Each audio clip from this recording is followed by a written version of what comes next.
October 12. അപ്പോൾ ദൈവത്തിൻ്റെ പരിശുദ്ധാത്മാവ് എന്നോട് പറഞ്ഞായിരുന്നു, 12-ാം തീയതി നടക്കും, ഒക്ടോബർ, നവംബർ, ഡിസംബർ നീ പ്രാർത്ഥിക്കണമെന്ന് പറഞ്ഞ അതേപോലെ തന്നെ ഒക്ടോബർ 12-ാം തീയതി കുമ്പനാട്ട് IPC ചർച്ച് വെച്ചാണ്, മോൻചമ്പാസിൻ്റെ ചർച്ച് വെച്ചാണ് എൻ്റെ വിവാഹം നടക്കുന്നത്.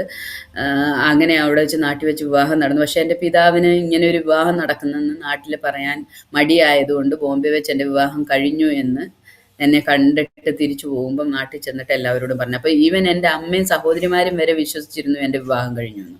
കാരണം അങ്ങനെയാണ് പിതാവ് പറഞ്ഞത്. ഓൾറെഡി അവളുടെ വിവാഹം. പിന്നീടാണ് എൻ്റെ ഹസ്ബൻഡ് വിവാഹത്തിന് വരുന്നതെന്ന് പറഞ്ഞാൽ വിവാഹത്തിന് വരാനായിട്ട് പുള്ളി പെട്ടിയൊക്കെ എടുത്തു വെച്ച് കഴിഞ്ഞപ്പം വീട്ടിൽ നിന്ന് വിടുന്നില്ല അവർ പറഞ്ഞ്, നീ എങ്ങും പോകണ്ട, നിനക്കിവിടെ ഞങ്ങൾ കൂട്ടുകാരൻ്റെ ഒരു കല്യാണം അന്ന് തന്നെ ഒക്ടോബർ 12 അപ്പോൾ അവൻ വന്നിട്ട്, ഹസ്ബൻഡ് എപ്പോഴും പറയും, വന്ന് വിളിക്കുക, നീ എൻ്റെ 12-ാം തീയതി എൻ്റെ കല്യാണമാണ് നീ പറഞ്ഞു. അപ്പം പുള്ളിക്ക് പറയാൻ പറ്റത്തില്ല, പുള്ളിയുടെ കല്യാണം 12-ാം തീയതി ഓൾറെഡി നിശ്ചയിച്ച് വെച്ചിരിക്കുക, ആടാ എൻ്റെ കല്യാണം എന്ന് പറയാൻ പറ്റത്തില്ല. സിറ്റുവേഷൻസ് നമ്മൾ ഇപ്പം നമുക്ക് തമാശയായിട്ട് തോന്നുന്നത് അന്ന് വളരെ ഭയത്തോടും വളരെ പ്രയാസത്തോടും കൂടി അദ്ദേഹം അവിടെ ആയിരുന്നു. അവിടെ നിന്നിട്ട് അന്നേരം വിചാരിച്ചു ഇനി ഇവിടുന്ന് ഇറങ്ങണ്ടെന്ന് പറഞ്ഞ് പെട്ടിയും എല്ലാം പെങ്ങന്മാരെടുത്ത് കൊണ്ടുവച്ച് കഴിഞ്ഞപ്പം പുള്ളിക്കാരനെ പാസ്പോർട്ട് മാത്രം പോക്കറ്റിലെടുത്തുകൊണ്ട് ഇട്ടിരുന്ന ഷർട്ടും പാൻറ്റുമായിട്ട് ഞാൻ ഇപ്പോൾ ഫ്രണ്ടിൻ്റെ അടുത്ത് വരെ പോയിട്ട് തിരിച്ചു വരാമെന്ന് പറഞ്ഞിട്ട് ആ കല്യാണത്തിന് ഇറങ്ങുന്നത്.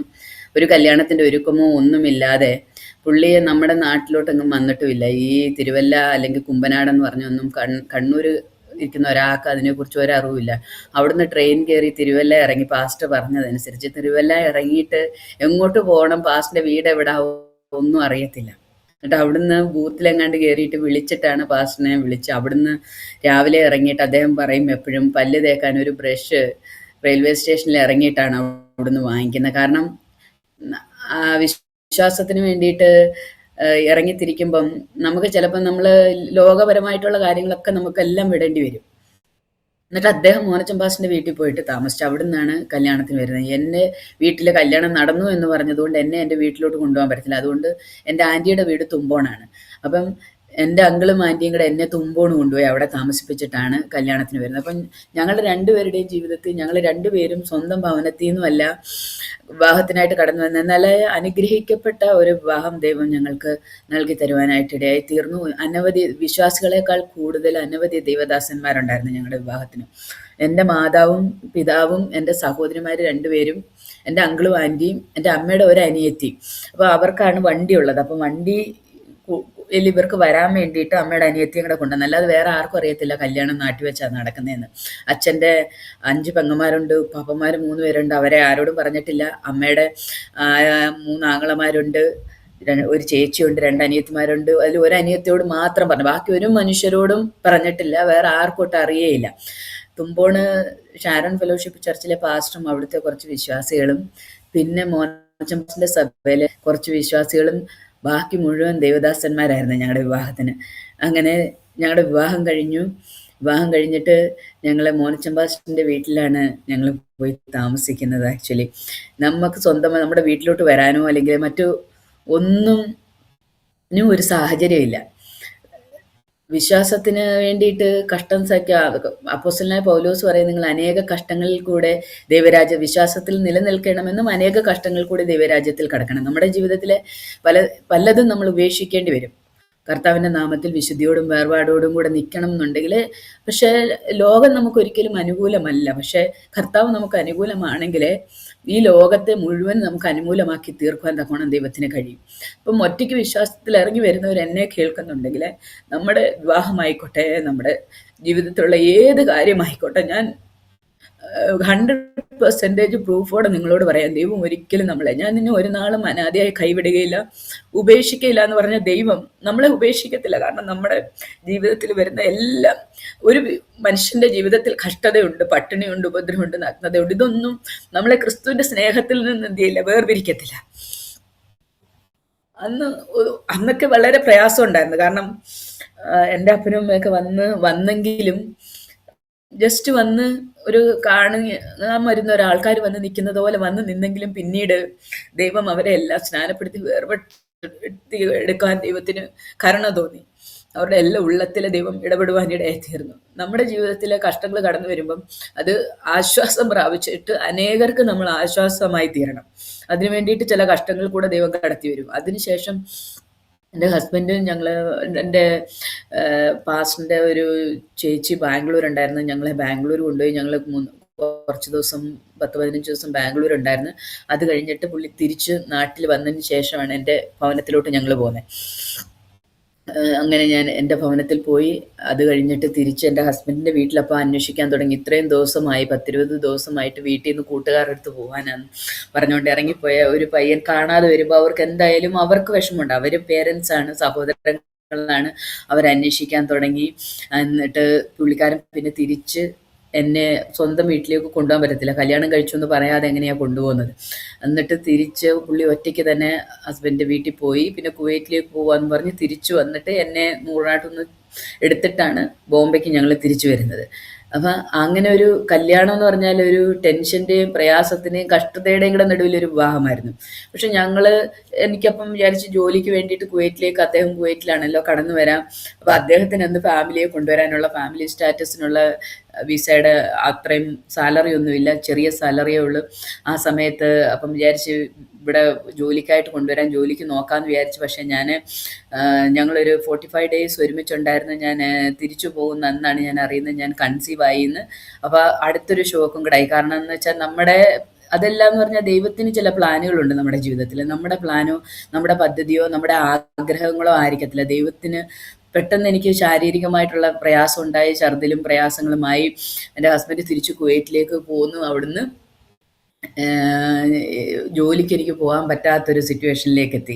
കാരണം എന്തെന്ന് വെച്ചാൽ ഈ ട്രെയിനിലേതും ബസ്സിലേതും അപ്പോഴത്തേനും ഞങ്ങൾ അവിടുന്ന് കാന്തിവല്ലിയിലോട്ട് മാറി. കാന്തിവല്ലിയിൽ നിന്ന് എനിക്ക് അന്തേരി വരെ വരണം. അപ്പോൾ ട്രെയിനും ബസ്സും പിടിക്കണം. അപ്പോൾ അത് ഇത്രയും ദൂരം വന്നു കഴിയുമ്പോഴത്തേന് ചിലപ്പം ക്ഷീണമാവുന്നു, ഛർദിൽ, പ്രയാസം, തലകറങ്ങി, ചിലപ്പോൾ റെയിൽവേ സ്റ്റേഷനിൽ തലകറങ്ങി ഇരുന്നിട്ടുണ്ട്. അപ്പം ഒട്ടും ശാരീരികമായിട്ട് കണ്ടു. ഒരു 5-6 മാസം ഞാൻ അവിടെ പിടിച്ചു നിന്നു. 5-6 മാസം കഴിഞ്ഞപ്പോഴത്തേനും എനിക്ക് നിൽക്കാൻ പറ്റത്തില്ല. അപ്പം 6 മാസം കഴിഞ്ഞിട്ട് പോലും എൻ്റെ ഛർദിൽ നിൽക്കുന്നില്ല. അതാണ് ഏറ്റവും വലിയ പ്രയാസം എന്ന് പറഞ്ഞത്. ശാരീരികമായിട്ട് ഞാൻ ക്ഷീണിച്ചുകൊണ്ടേ ഇരിക്കും. സാധാരണ 5-6 മാസമായ ഒരു ഗർഭിണിയായ ഒരു പെങ്കൊച്ചിന് എൻ്റെ വെയിറ്റും ഇൻക്രീസ് ചെയ്യുന്നില്ല. എൻ്റെ ശാരീരികമായിട്ടുള്ള ക്ഷീണവും പ്രയാസമൊക്കെ ആയി കഴിഞ്ഞപ്പം ഹസ്ബൻഡ് എൻ്റെ ഫാദറിനെ വിളിച്ചിട്ട് ചോദിച്ചു, ദീന എന്നാൽ ഡെലിവറിക്ക് വീട്ടിലോട്ട് വന്നോട്ടെ, കുഴപ്പമില്ലല്ലോ. അപ്പം അച്ഛൻ ഓക്കെ, കുഴപ്പമില്ല, ഞാൻ വന്ന് അവളെ വിളിച്ചുകൊണ്ട് പോയിക്കോളാം എന്ന് പറഞ്ഞു. അങ്ങനെ എൻ്റെ പിതാവ് എന്നെ കൂട്ടാനായിട്ട് ബോംബെക്ക് കടന്നു വരുവാനായിട്ട് ഇടയായി തീർന്നു.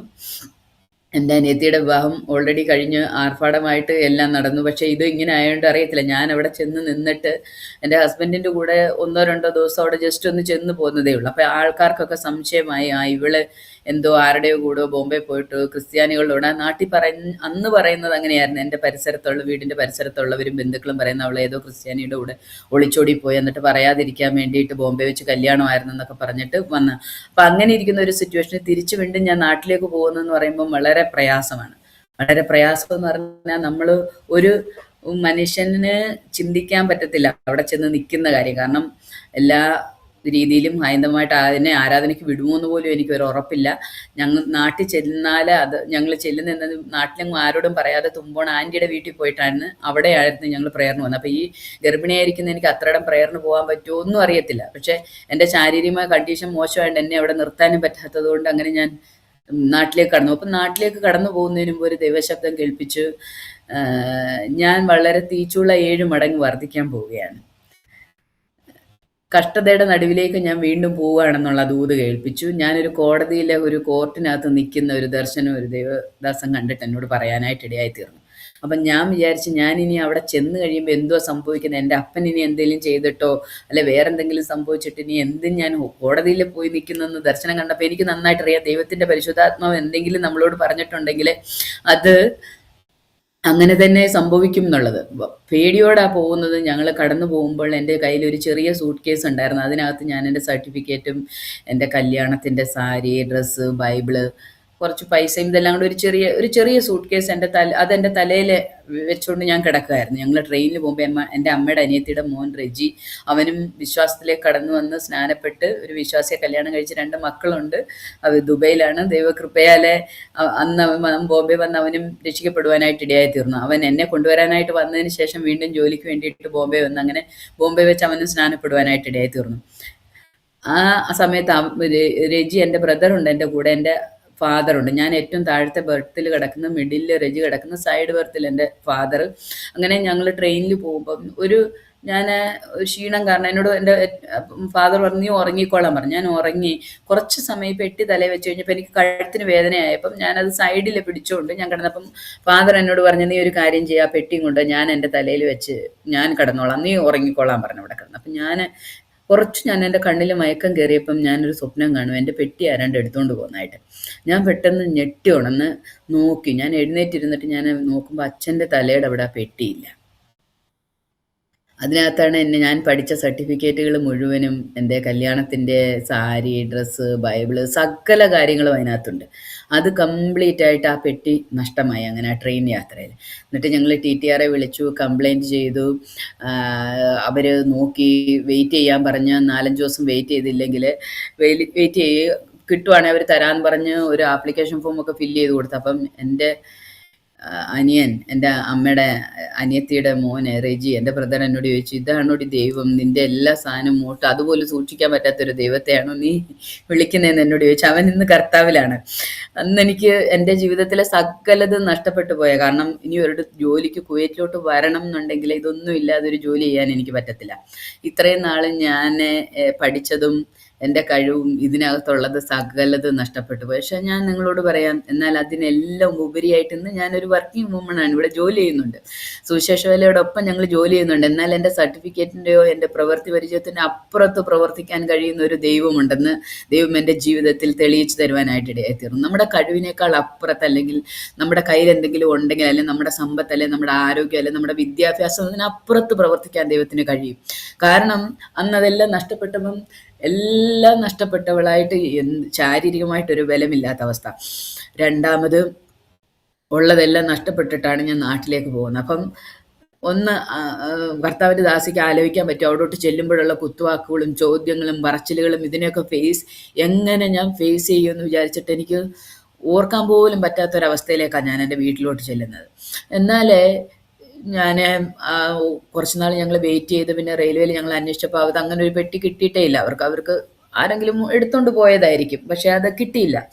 എനിവേ ദൈവം എനിക്ക് വേണ്ടി പ്രവർത്തിച്ച് ഞാൻ സ്കൂളിൽ എൻ്റെ ഡ്യൂപ്ലിക്കേറ്റ് സർട്ടിഫിക്കറ്റ് എടുക്കാൻ ഞാൻ ആദ്യം SSLCൻ്റെ സ്കൂളിൽ ചെന്ന്, അതുകൊണ്ട് എൻ്റെ ടീച്ചർമാരോടും എൻ്റെ ഹെഡ് മിസ്ട്രസിനോടും എല്ലാം ഞാനൊരു വിശ്വാസിയാണെന്നുള്ള ടെസ്റ്റിമണി പറയാൻ ദൈവമായ കർത്താവ് എന്നെ അവിടെ സഹായിച്ചു. അപ്പം നമ്മുടെ ജീവിതത്തിൽ കടന്നു വരുന്ന പലതും അനേകരോട് ദൈവത്തിൻ്റെ നാമം മഹത്വം എടുക്കാൻ അങ്ങനെ എൻ്റെ സർട്ടിഫിക്കറ്റ് കിട്ടി. പിന്നെ എൻ്റെ ബാക്കിയുള്ളതൊക്കെ കിട്ടണമെങ്കിൽ സത്യവാങ്മൂലം എഴുതി റെയിൽവേയുടെ ഇതെല്ലാം സബ്മിറ്റ് ചെയ്തുകൊണ്ട് കോടതിയിൽ കൊണ്ടുവരുന്നു. അപ്പം ഒരു ദർശനം കണ്ടായിരുന്നു, ഞാൻ കോടതിയിൽ നിറവേറുമായിട്ട് കോടതിക്കകത്ത് നിൽക്കുന്നത്. അപ്പം ഇങ്ങനെ കൊണ്ടുവന്ന് അവിടെ ആലപ്പുഴ കോടതിയിൽ കൊണ്ടുവന്ന് എനിക്ക് സബ്മിറ്റ് ചെയ്യേണ്ടി വന്ന്, നഷ്ടപ്പെട്ടു പോയി എന്ന് പ്രൂവ് ചെയ്താൽ മാത്രമേ യൂണിവേഴ്സിറ്റിയുടെ സർട്ടിഫിക്കറ്റുകൾ കിട്ടത്തുള്ളൂ. അതിന് വേണ്ടിയിട്ട് എല്ലാ സർട്ടിഫിക്കറ്റിനും പുറത്ത് ഡ്യൂപ്ലിക്കേറ്റ് എന്നടിച്ച് എനിക്ക് കിട്ടുവാനായിട്ട് കിട്ടി കൃപയാല ഞാൻ ഇവിടെ കടന്നു വരുന്നതിന് മുമ്പ്. എന്നാലേ അതെല്ലാം നമ്മുടെ ജീവിതത്തിൽ കടന്നു വരുന്ന കഷ്ടതകൾ, പ്രയാസങ്ങൾ, രോഗങ്ങൾ, ബുദ്ധിമുട്ടുകൾ, ഇതെല്ലാം നന്മയ്ക്കായി കൂട്ടി വ്യാപരിക്കുമെന്ന്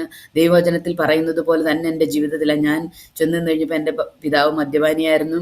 അദ്ദേഹം മദ്യപിച്ചിട്ട് വന്ന് ബഹളം ഉണ്ടാക്കും, കാരണം നീ ഒറ്റ മുഖാന്തരം. അപ്പോൾ ആൾക്കാർ ചോദിക്കാൻ തുടങ്ങി, 2 ദിവസം മോളുടെ കയ്യെ പിടിച്ചു ഒരുത്തൻ ഇതുവഴി നടക്കുന്നുണ്ടായിരുന്നില്ല, എവിടെ പോയി, കളഞ്ഞിട്ട് പോയോ, ഇപ്പം ഗർഭിണിയായപ്പോൾ ഉപേക്ഷിച്ചോ? കാരണം ആർക്കും അറിയില്ലല്ലോ വിവാഹം കഴിച്ച്. അദ്ദേഹം ഗൾഫിലാണെന്ന് പറഞ്ഞാൽ വീട്ടുകാരും നാട്ടിലോട്ട് കടന്നു വരുന്നില്ല, ഭർത്താവിൻ്റെ വീട്ടിൽ നിന്ന് ആരും കടന്നു വരുന്നില്ല, ഞാൻ ഭർത്താവിൻ്റെ വീട്ടിലോട്ട് പോകുന്നില്ല. അപ്പം ചോദ്യങ്ങളുടെ മുൾമുനയായിരുന്നു അവിടെ ചെന്ന് നിൽക്കുന്ന സമയത്ത്. ഒരാൾ എൻ്റെ മുഖത്ത് നോക്കിയിട്ട് ചോദിച്ചു, ആ പഠിക്കാനാന്നും പറഞ്ഞ് പോയിട്ട് വയറും വീർപ്പിച്ച് വന്ന് നിൽക്കുക അല്ലേടിയെന്ന്. അതെന്ന് വെച്ചാൽ നമ്മൾ എന്തുമാത്രം അവരുടെ അടുത്തൊന്നും നമുക്ക് റിയാക്ട് ചെയ്യാൻ പറ്റത്തില്ല. അത് കേൾക്കുമ്പോൾ എൻ്റെ അച്ഛൻ്റെ പ്രഷർ കൂടും. അച്ഛൻ പിന്നെ എന്തുവാ ചെയ്യുന്നതെന്ന് നമുക്ക് പറയാനും എടുക്കാനും പറ്റത്തില്ല. ഒരു ദിവസം ദേഷ്യം വന്നിട്ട്, അന്ന് ഞാൻ പൂർണ്ണ ഗർഭിണിയായിട്ടിരിക്കുന്ന സമയത്ത് നല്ല മഴയുണ്ട്. അപ്പം അച്ഛൻ പുറത്ത് പോയത് ഞാൻ കണ്ടില്ല. ഞാൻ ആ സിറ്റൗട്ടിൽ ഇരുന്നിട്ട് ബൈബിൾ വായിച്ചുകൊണ്ടിരിക്കുക. പെട്ടെന്ന് എന്നെ കണ്ട് ബൈബിൾ വായിക്കുന്നത് കണ്ടപ്പോൾ ബൈബിൾ എടുത്ത് വലിച്ചെറിഞ്ഞിട്ട് വീടിന് പുറത്തന്നെ ഇറക്കി വിട്ടിട്ട് ഡോറ് ലോക്ക് ചെയ്ത്, ഫ്രണ്ടിൽ 3 ഡോറുണ്ട്, 3 റൂമിൻ്റെതും ഈ സിറ്റ് ഔട്ടിലോട്ട് ഇറങ്ങുന്ന ആ 3 ഡോറും പുറത്തുനിന്ന് ലോക്ക് ചെയ്ത്, അമ്മേനെ അകത്തിട്ട് ലോക്ക് ചെയ്തിട്ട് എന്നെ ഫുള്ള് അന്ന് രാത്രി പുറത്ത്. അപ്പം ഞങ്ങൾക്ക് പശു ഉണ്ടായിരുന്നു ആ സമയത്ത്. അപ്പം പുറത്ത് പെരുമഴയത്ത് നനഞ്ഞിട്ട് എത്ര സമയം നിൽക്കും? എന്നിട്ട് പശുവിന് അവിടെ തൊഴുത്തിൻ്റെ അവിടോട്ടൊരു ലൈറ്റുണ്ട്, അതിന് വെട്ടം കിട്ടാൻ വേണ്ടിയിട്ട് ഇടയ്ക്ക് നമ്മൾ നോക്കുമായിരുന്നു. കറവുള്ള പശുവായതുകൊണ്ട് അവിടുത്തെ ലൈറ്റ് ഓഫ് ചെയ്തു, പുറമോട്ടുള്ളത് എല്ലാം ഓഫ് ചെയ്തിട്ട് അന്ന് രാത്രി എന്നെ പുറത്തിറക്കി നിർത്തി. പക്ഷെ ആ രാത്രി ഞാൻ നിലവിളിച്ച നിലവിളി ഒരു മനുഷ്യരോടും പറയാൻ പറ്റത്തില്ല. കാരണം ഇറങ്ങിപ്പോവാൻ വേറൊരു ഇടമില്ല. ആരോടടുത്ത് എവിടെ പോകും, എങ്ങോട്ട് പോകും, എന്ത് ചെയ്യുന്നറിയത്തില്ല. ആ രാത്രി ഏകദേശം ഒരു 4 മണി 5 മണി വരെ ഞാൻ ആ പുറത്ത് നിൽക്കേണ്ടി വന്നു. പക്ഷേ എൻ്റെ അമ്മ പെട്ടെന്ന് അച്ഛൻ നല്ലപോലെ ഉറക്കമായി കഴിഞ്ഞപ്പോൾ പിന്നെ ഇറങ്ങി വന്ന് എന്നെ ഒരു വെളുപ്പിനായി കഴിഞ്ഞപ്പോഴകത്ത് കയറ്റുന്നത്. അതുവരെ ആ രാത്രി പുറത്ത് നിന്ന് ഭയം കൊണ്ട്, കാരണം എന്തുവാ വലിയ ക്ഷുദ്രജീവികൾ ഉപദ്രവിക്കുമോ അല്ലെങ്കിൽ മറ്റെന്തെങ്കിലും സംഭവിക്കുമോ നമുക്കറിയത്തില്ല. ഗർഭിണിയായിട്ടുള്ള ഒരാളുടെ അന്നേരത്തെ അവസ്ഥ സത്യം പറഞ്ഞാൽ അതൊക്കെ ഞാൻ സഹിക്കേണ്ടി വന്നെങ്കിലും അതെല്ലാം നന്മയ്ക്കായിട്ട് ദൈവം വരുത്തി തീർത്തിയെന്ന് പിന്നീട് എനിക്ക് ഇന്ന് നിങ്ങളോട് പറയാൻ കഴിയും. കാരണം എന്താണെന്ന് വെച്ചാൽ ദോഷത്തിനായിട്ടൊന്നും ദൈവം ചെയ്യത്തില്ല. നമ്മുടെ ജീവിതത്തിലെ ഈ ചെറിയ ചെറിയ കഷ്ടങ്ങൾ നോക്കുമ്പം കർത്താവായ യേശു ക്രിസ്തു ആ കാൽവറിയിൽ നമുക്ക് വേണ്ടിയിട്ട് എന്തുമാത്രം കഷ്ടം സഹിച്ചു എന്നുള്ളത് ഓർത്ത് കഴിയുമ്പം ഇതെല്ലാം സാരമില്ല എന്നെണ്ണാൻ ദൈവം കൃപ തരും. കാരണം സ്വർഗത്തിലെ മഹിമ വിടിഞ്ഞിട്ട് മനുഷ്യനായിട്ട് ഭൂമിയിലേക്ക് ഇറങ്ങി സകല മാനവരാശിയുടെയും പാപങ്ങളുടെ പരിഹാരത്തിനായിട്ട് കർത്താവായ യേശു ക്രിസ്തു യാഗമായി തീർന്നത് ഓർത്ത് കഴിയുമ്പോൾ ഇതൊക്കെ നമ്മുടെ ജീവിതത്തിൽ ഒന്നുമില്ല എന്നെണ്ണാൻ അന്ന് ആശ്വസിക്കാൻ ദൈവം എനിക്ക് കൃപ തന്നു. എനിക്ക് ആരാധനയ്ക്ക് പോകാൻ അപ്പം നാട്ടിൽ പോയിട്ട് സ്വാതന്ത്ര്യമില്ലായിരുന്നു. അപ്പം അവിടെ നൂറിനാട്ട് ചർച്ച ഉണ്ടെന്ന് എനിക്കറിയാം. എൻ്റെ അമ്മയുടെ വീടിൻ്റെ തൊട്ടടുത്ത വീടുകളെല്ലാം പെന്തക്കോസുകാരാണ്. എൻ്റെ അമ്മയുടെ കൂട്ടുകാരും എൻ്റെ അങ്കിളിൻ്റെ കൂട്ടുകാരെല്ലാം. അപ്പം അവിടെ ഒരു ചർച്ച ഉണ്ടെന്നറിയാം. പക്ഷേ എനിക്ക് എങ്ങനെ പോകണമെന്നറിയത്തില്ല. അപ്പം അവളുടെ തൊട്ട് ആരെയും എനിക്ക് പരിചയമില്ല, ആ അമ്മയുടെ വീടിന് തൊട്ടടുത്തുള്ള. അപ്പം ഞാൻ എൻ്റെ അമ്മയോട് പറഞ്ഞു, എന്നെ ഒന്ന് ഹെൽപ്പ് ചെയ്യണം, എനിക്ക് ആരാധനയ്ക്ക് പോകാം, അതുകൊണ്ട് ഇരിക്കാൻ പറ്റത്തില്ല. തുമ്പോണ് വരെ ഇത്രയും വയർ വെച്ചുകൊണ്ട് എനിക്ക് യാത്ര ചെയ്യാൻ പറ്റത്തില്ല. അപ്പം അമ്മ എൻ്റെ കൂടെ ഒന്ന് വരണം, നൂറായിട്ടുള്ള ഏതെങ്കിലും ഒരു ആൻറ്റിമാരെ പരിചയപ്പെടുത്തി തന്നാൽ മതി, അവരുടെ കൂടെ ഞാൻ ചർച്ചിൽ പോയിക്കൊള്ളാം എന്ന് പറഞ്ഞു. അങ്ങനെ അച്ഛനറിയാം. അതുകൊണ്ട് അമ്മയും ഞാനിവിടെ നൂറിനാട്ട് 10-ാം കുറ്റി എന്ന് പറയും, 10-ാം മൈലാറ്, അവിടെ പോയി. അവിടെ കുട്ടിയമ്മയെന്ന് പറഞ്ഞ ഒരു ആൻറ്റിയുടെ തൊട്ടടുത്താണ് അമ്മയുടെ സ്വന്തം വീടിൻ്റെ തൊട്ടടുത്ത വീടാണ്. അവിടെ ചെന്നിട്ട് പറഞ്ഞപ്പം അവർ പറഞ്ഞ് നൂറിനാട് റോഡ് സൈഡിൽ തന്നെയാണ്, പാറ ജംഗ്ഷനിൽ ഇറങ്ങിയിട്ട് മുന്നോട്ട് നടന്നു വന്നാൽ മതി, AGയുടെ ചർച്ച് അവിടെ ഉണ്ട്. അവിടെ രാജൻ എന്ന് പറഞ്ഞ പാസ്റ്ററാണ് ഇപ്പോൾ അവിടെ ഉള്ളത്. അദ്ദേഹം അവിടെ അടുത്ത് തന്നെ താമസിക്കുന്ന, എൻ്റെ അങ്കിളുടെ കൂടെ പഠിച്ചതും ബന്ധുക്കളും എന്ന് വെച്ചാൽ തൊട്ടടുത്ത വീടുകൾ, അവർ പരിചയക്കാരാണ്, അതുകൊണ്ട് കുഴപ്പമില്ല, അവിടെ വരാം എന്ന് പറഞ്ഞു. അങ്ങനെ ഞാൻ ആദ്യമായിട്ട് സൺഡേയിൽ അവിടെ ആരാധനയ്ക്ക് നാട്ടിൽ കടന്നു പോകുന്ന ഞാൻ ബസ് ഇറങ്ങി. ഞാൻ നടന്നു പോകുമ്പോൾ ഞാൻ കണ്ട് വെള്ള സാരി ഉടുത്ത 2-3 പേര്, അവരുടെ കൂടെ ഞാൻ നേരെ നടന്നിട്ട് ഞാൻ ചർച്ചിൽ ചെന്ന് ഞാൻ പരിചയപ്പെട്ടു. ഞാൻ കൊച്ചുണ്ടിവിളയിലെ പത്മനാഭൻ്റെ കൊച്ചുമോളാണ്, ഇവിടെ അടുത്താണ്. ഞാൻ ഇതുപോലെ ബോംബെ വെച്ച് രക്ഷിക്കപ്പെട്ട് സ്നാനപ്പെട്ടതാണ്. എൻ്റെ വിവാഹം കഴിഞ്ഞു. ഞാൻ ഡെലിവറിക്ക് വേണ്ടിയിട്ട് നാട്ടിൽ വന്നതാണ്. ആരാധിക്കാൻ ഇവിടെ അടുത്തൊരു സ്ഥലം ഞാൻ അന്വേഷിച്ചപ്പോൾ എനിക്കിങ്ങനെ ഇതാണ് കിട്ടിയെന്ന് പറഞ്ഞ് ഞാൻ അന്ന് പരിചയപ്പെട്ടു. അപ്പം ആ പാസ്റ്ററിൻ്റെ അപ്പച്ചൻ എന്ന് പറയുന്നത് എൻ്റെ അമ്മയുടെ അച്ഛൻ്റെ ഏറ്റവും അടുത്ത സുഹൃത്ത്. അവർ ഒരുമിച്ച് ബിസിനസ് ചെയ്യുന്ന കൊപ്രയുടെയും ഒക്കെ ബിസിനസ്സായിരുന്നു എൻ്റെ വല്യച്ഛന്. അപ്പോൾ ഈ എൻ്റെ പത്മനാഭൻ എന്ന് പറഞ്ഞ എൻ്റെ വല്യച്ഛനും ഈ പാസ്റ്ററിൻ്റെ അപ്പച്ചനും ഭയങ്കര കൂട്ടുകാരായിരുന്നു. അപ്പോൾ അപ്പച്ചൻ ഓടി വന്നിട്ട് എന്നെ കെട്ടിപ്പിടിച്ചിട്ട് പറഞ്ഞു, അയ്യോ, പത്മനാഭൻ്റെ കൊച്ചുമോളോടുകൂടെ ഞാൻ ദൈവത്തെ ആരാധിക്കും, ഞങ്ങൾ വർഷങ്ങളായിട്ട് ഒരുമിച്ച് ബിസിനസ് ചെയ്യുന്ന, ഞാൻ ദൈവത്തിൻ്റെ ഒരു വലിയ പ്രവൃത്തി, അപ്പച്ചനും അമ്മച്ചും മരിച്ചു പോയെങ്കിൽ ഇന്നും ആ കുടുംബമായിട്ട് ഞങ്ങൾക്കൊരു അഭേദ്യമായിട്ട് ബന്ധമുണ്ട്. രാജൻ പാസ്റ്റർ ഇന്ന് ചാരുമൂട്ടിലെ ചർച്ചുണ്ട്, നൂറിനാട് ചർച്ചിൽ നിന്ന് മാറി സ്വന്തമായിട്ടൊരു സഭ തുടങ്ങി അവിടെയാണ് എൻ്റെ അനിയനും ആരാധിക്കുന്നത്. ഈ പ്രാവശ്യം വീട്ടിൽ പ്രാർത്ഥന വെച്ചപ്പോൾ കർത്താവിൻ്റെ ദാസനും കുടുംബവും കടന്നു വന്ന് ഞങ്ങൾ അവിടെ പോകാറുണ്ട്, കടന്നു വരും. ഞങ്ങളുടെ ഒരു കുടുംബമായിട്ട് അന്ന് തുടങ്ങിയ ബന്ധം 2001 മുതൽ ഈ നിമിഷം വരെയും ആത്മീയമായിട്ട് വളരെ, എൻ്റെ പിതാവിൻ്റെ മരണ ശുശ്രൂഷ കർത്താവിൻ്റെ ദാസൻ ചെയ്തു, എൻ്റെ അങ്കിളിൻ്റെ മക്കളുടെ കല്യാണം, എൻ്റെ അമ്മയുടെ അനിയത്തിയുടെ മോൻ്റെ കല്യാണം, ഇതെല്ലാം രാജൻ പാസ്റ്റർ ചെയ്തു. കാരണം ആ ഒരു ബന്ധം അന്ന് മുതൽ അവിടെ തുടങ്ങുവാനായിട്ട് ഇടയായിത്തീർന്നു. ഒരു അനുഗ്രഹിക്കപ്പെട്ട ഒരു സഭയാണ് നൂറിനാട്ട് സഭ.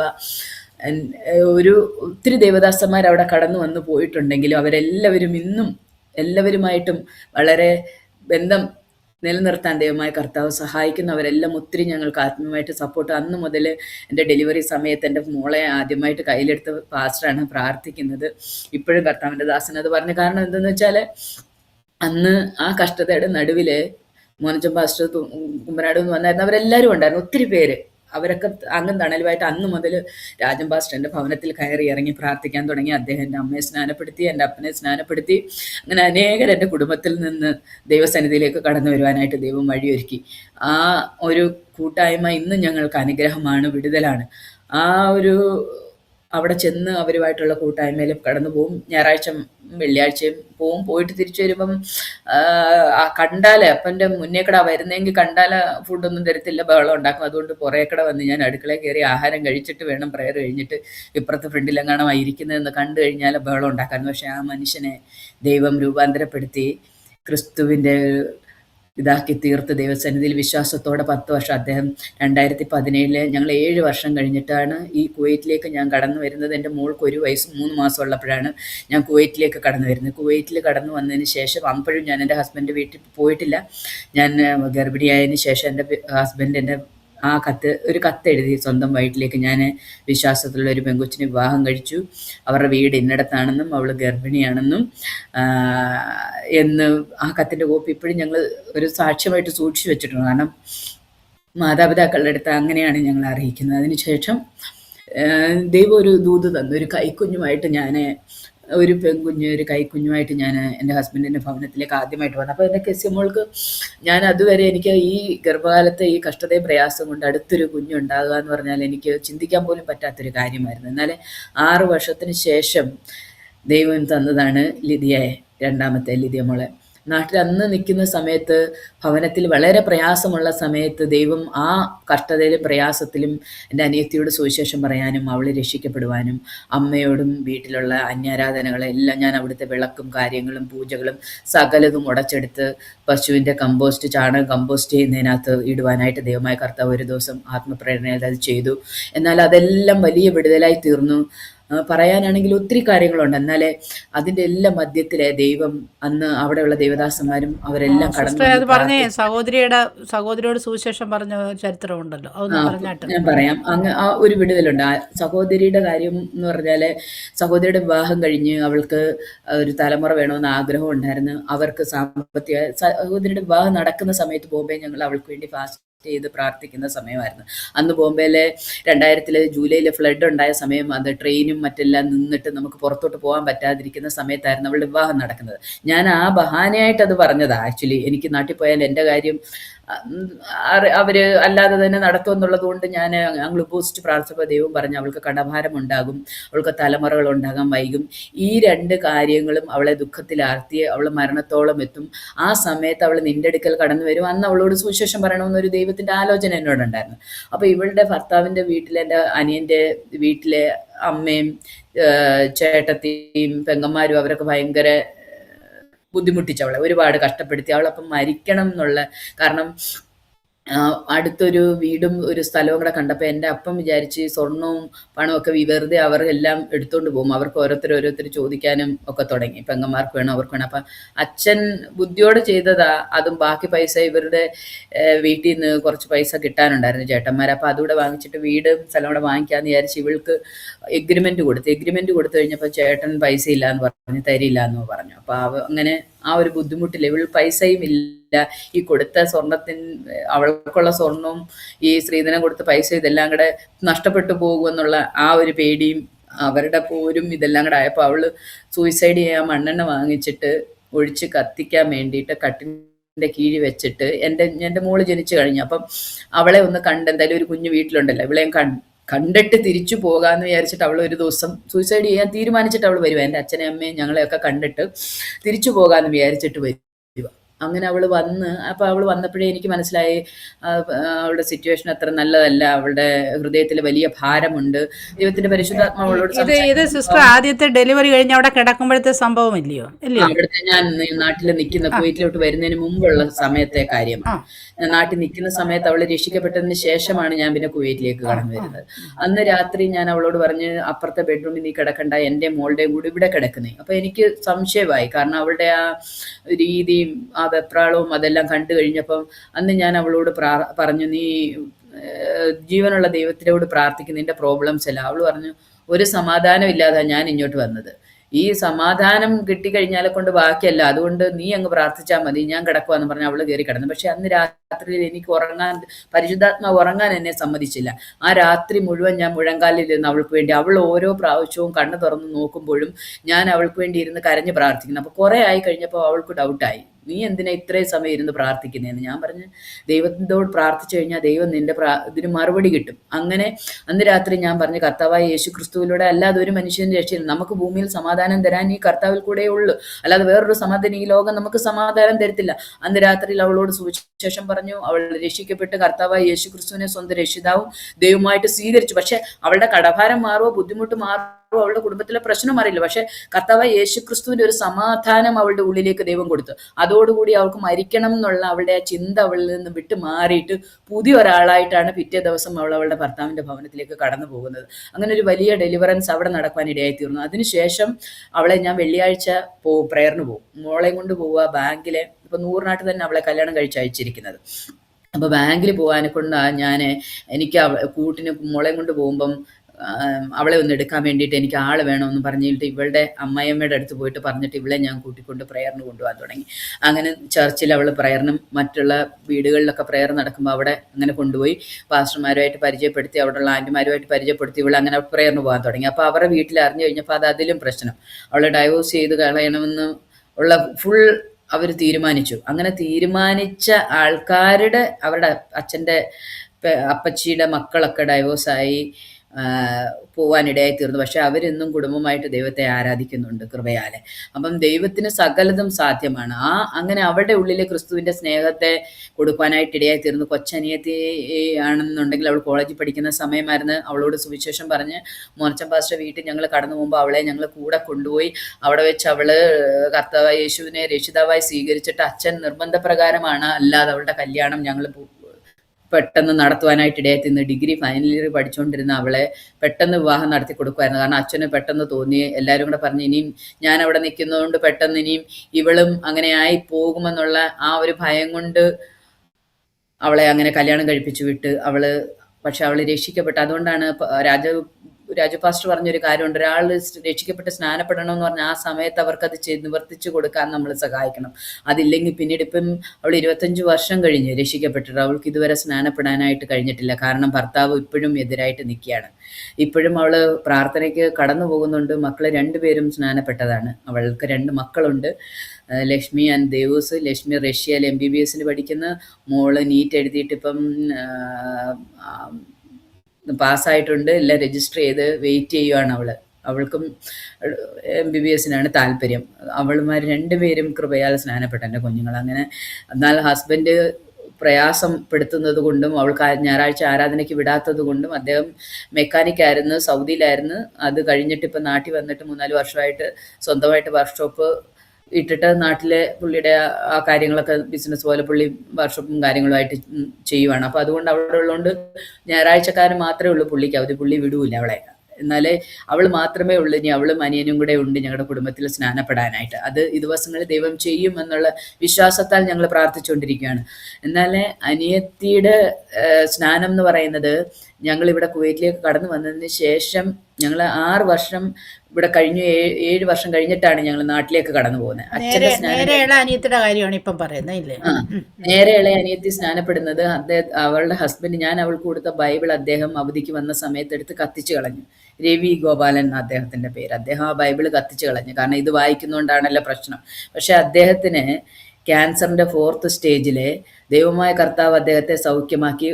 അദ്ദേഹത്തിന് ക്യാൻസർ ഉണ്ടെന്ന് അറിയുന്നതിന് 1 വർഷം മുമ്പ് ദൈവത്തിൻ്റെ പരിശുദ്ധാത്മാവ് എന്നോട് പറഞ്ഞു, അടുത്ത വർഷം ഈ സമയത്ത് സാറയോട് പറഞ്ഞതുപോലെ സാറയ്ക്ക് ഒരു മകനെ നൽകുമെന്ന് പറഞ്ഞു. നിന്റെ സഹോദരിയും കുടുംബവും നിന്നോട് ആരാധിക്കുമെന്ന്. അത് നമ്മൾ വിശ്വസിക്കാൻ ഒരിക്കലും. പുള്ളി അന്ന് സൗദിയിലാണോ ഖത്തറിലാണോ എന്നറിയത്തില്ല, ഖത്തറിലും സൗദിയിലും ഒക്കെ പുള്ളി ജോലി ചെയ്ത്.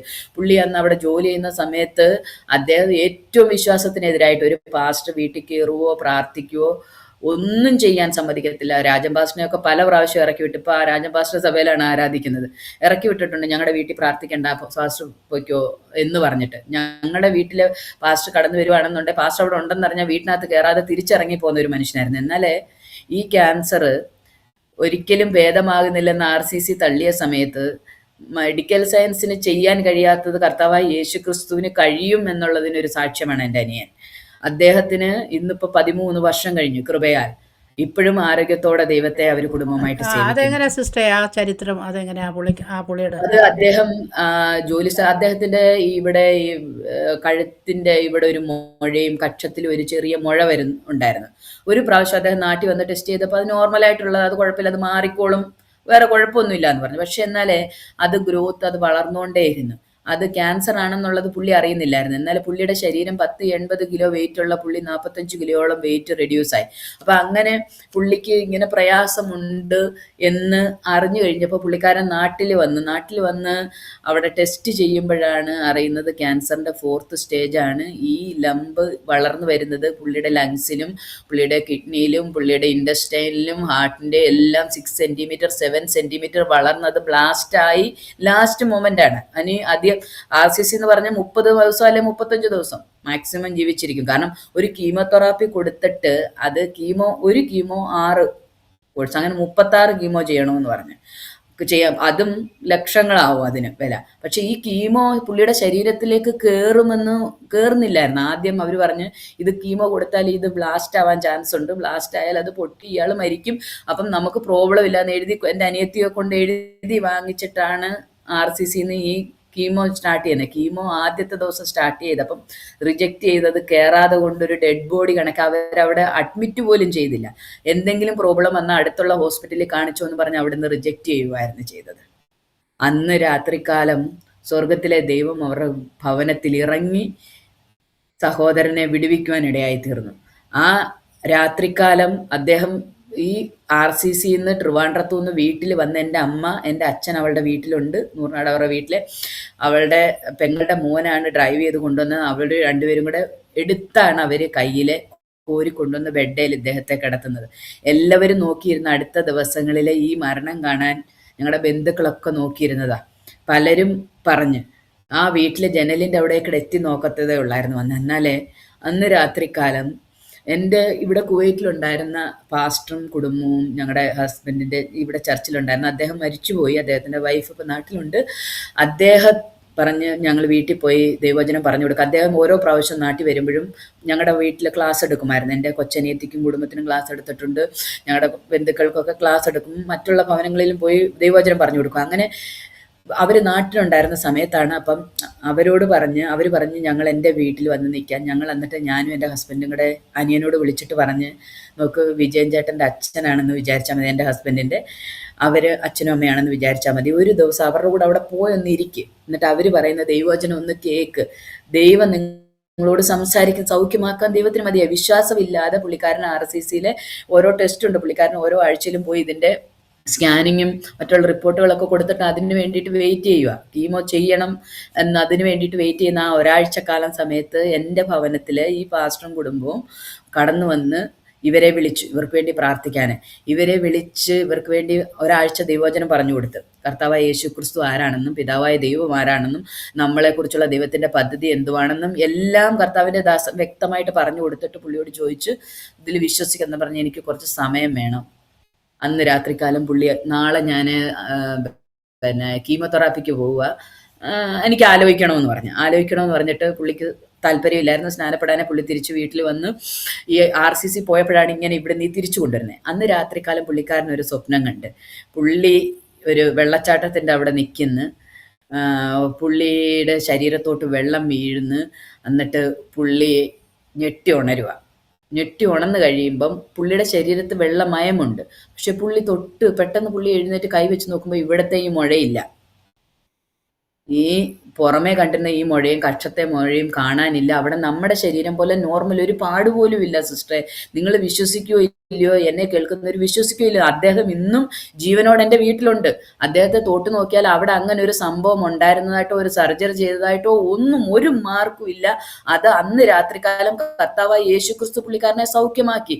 അദ്ദേഹം ദൈവത്തിന്റെ തേജസ് കണ്ട്, ദൈവം അദ്ദേഹത്തെ തൊടുന്നത് കണ്ട് അദ്ദേഹം സൗഖ്യം പ്രാപിച്ചു. പുള്ളി ഞെട്ടി. ഈ ഡെഡ് ബോഡി കണക്കെ ആൾക്കാർ എടുത്തുകൊണ്ട് കട്ടിലേ കിടത്തിയ എൻ്റെ അനിയൻ എഴുന്നേറ്റ് കണ്ണാടി നോക്കി ലൈറ്റ് ഇട്ടിട്ട് ഇതൊന്നും ഇല്ലാന്ന് കണ്ടു കഴിഞ്ഞപ്പോൾ എൻ്റെ അനിയത്തെ വിളിച്ചു. അവളാണെങ്കിൽ ഈ ക്ഷീണവും ഭാരവും പ്രയാസം കൊണ്ട് ഉറങ്ങി. അവൾ ചാടി എഴുന്നേറ്റിട്ട് ചോദിച്ചു എന്താ. അവളോട് പറഞ്ഞ് ഇതൊന്നും ഇവിടെ ഇല്ല, ഇത് നോക്കി, ഇതെന്തോ പറ്റിയെന്ന് അറിയത്തില്ല, ഇതെല്ലാം പോയെന്ന്. അപ്പം അവൾ സ്വപ്നം കാണുവാണെന്ന് അവൾ വിചാരിച്ചത്.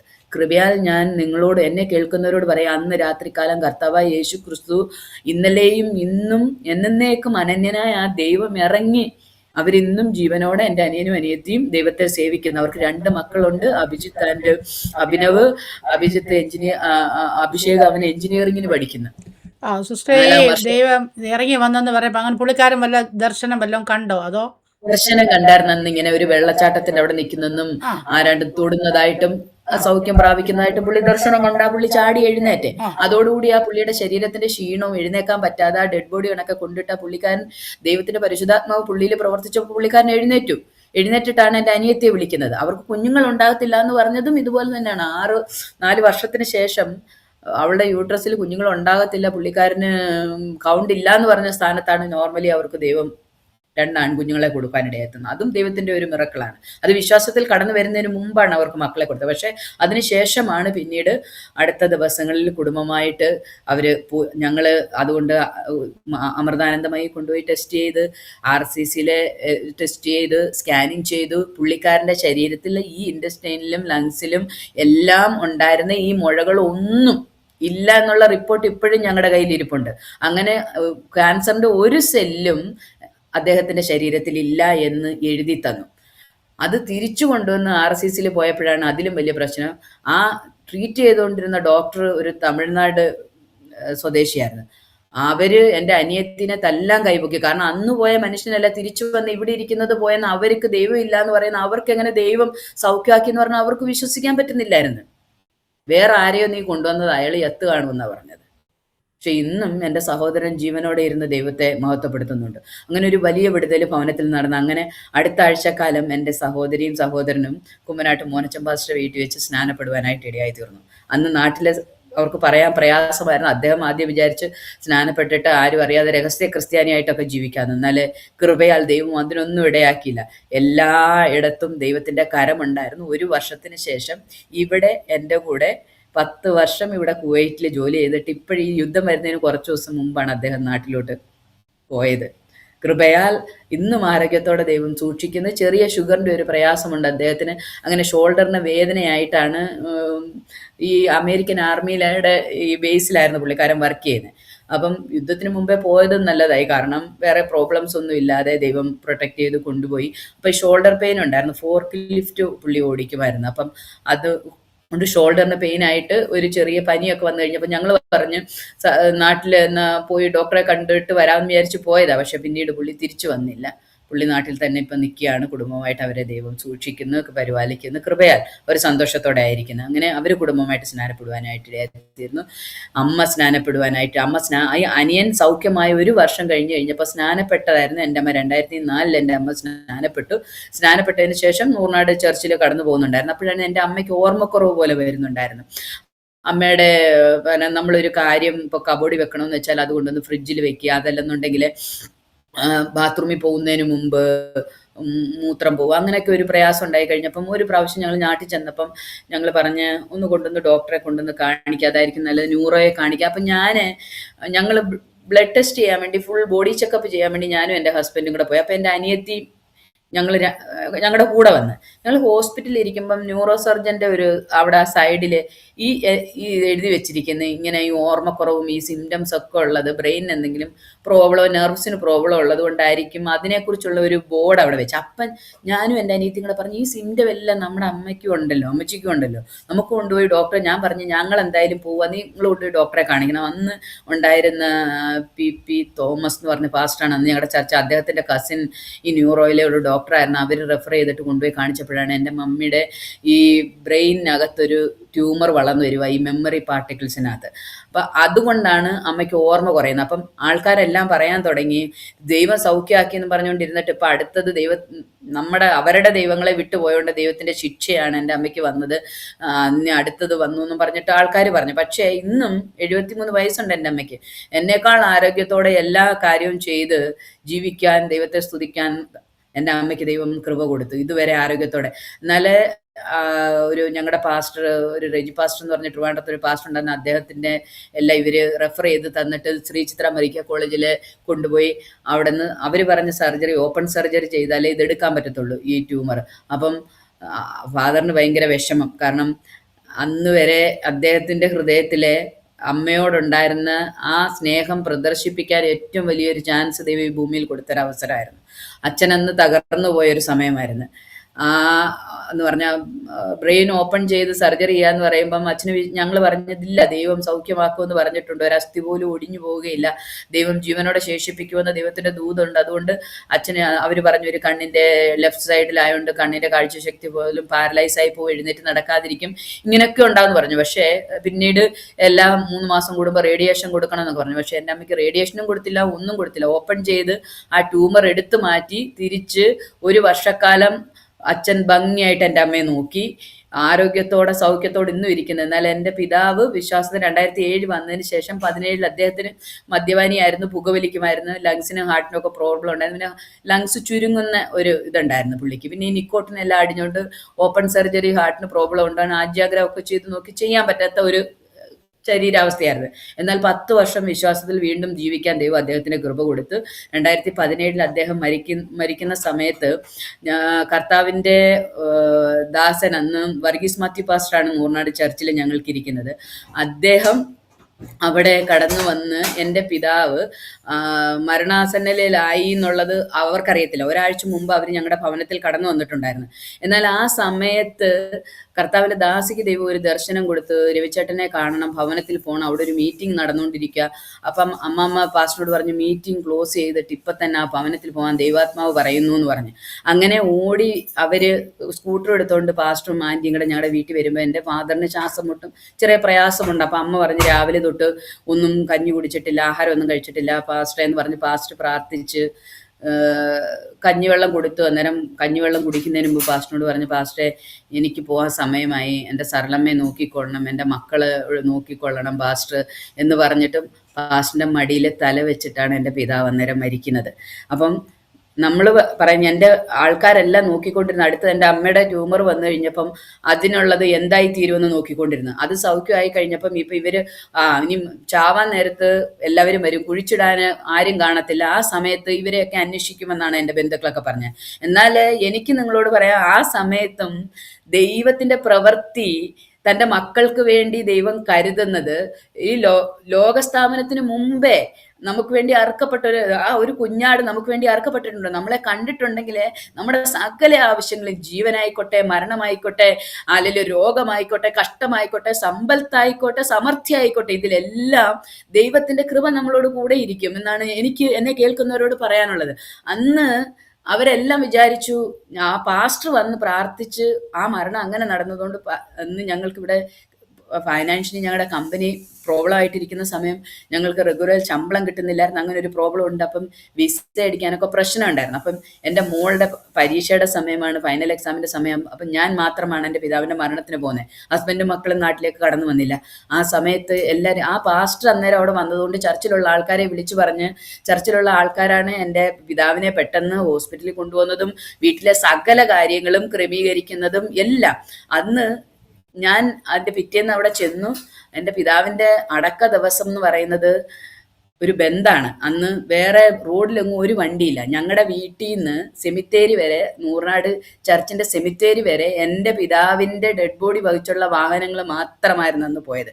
എൻ്റെ പിതാവ് വൃത്തിയുടെ കാര്യത്തിൽ ഭയങ്കരമായിട്ട് ഇതുള്ള ആളാണ്. അപ്പോൾ പാസ്റ്റർ പറഞ്ഞ്, അതിൻ്റെ ഒരാഴ്ച മുമ്പ് പാസ്റ്ററിന് തോന്നി ഈ സെമിത്തേരി എല്ലാം വൃത്തിയാക്കിയിട്ട് പുതിയ കല്ലറ വെട്ടാനും, അതിന് കുറച്ച് ദിവസം മുമ്പ് പാസ്റ്ററിന് തോന്നിയിട്ട് ഈ ഡെഡ് ബോഡി കൊണ്ടുവന്ന് വെക്കാൻ അവിടെ ഒരു പ്ലേസും ഇല്ലായിരുന്നു. അപ്പം അതിനൊരു ഷീറ്റൊക്കെ അടിച്ച് ഡെഡ് ബോഡി വെക്കാനുള്ള പ്ലേസും പുതിയ കല്ലറയും എല്ലാം ഉണ്ടാക്കി ക്ലീനാക്കി ഇട്ട സമയത്താണ് എൻ്റെ പിതാവ് മരിക്കണത്.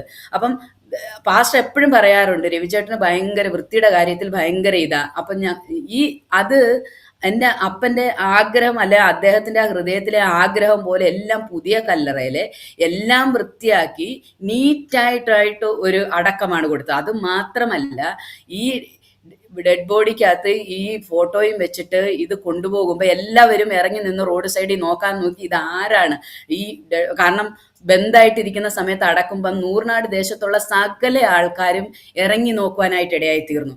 കാരണം അതിൽ കൂടെ ദൈവത്തിൻ്റെ ദൈവം തൻ്റെ മക്കൾക്ക് വേണ്ടി ചെയ്യുന്നത് എങ്ങനെയാണെന്ന് അവരുടെ മുന്നിലെ, എൻ്റെ ബന്ധുക്കളുടെ മുന്നിലെ, ഞങ്ങളുടെ ചാർച്ചക്കാരുടെ മുന്നിലെ ദൈവം കാണിക്കുക. അപ്പം എനിക്ക് പറയാനുള്ളത് ആ ഒരു സമയത്തും ദൈവത്തിന്റെ കരുതല് ഞങ്ങളോടുള്ളത്.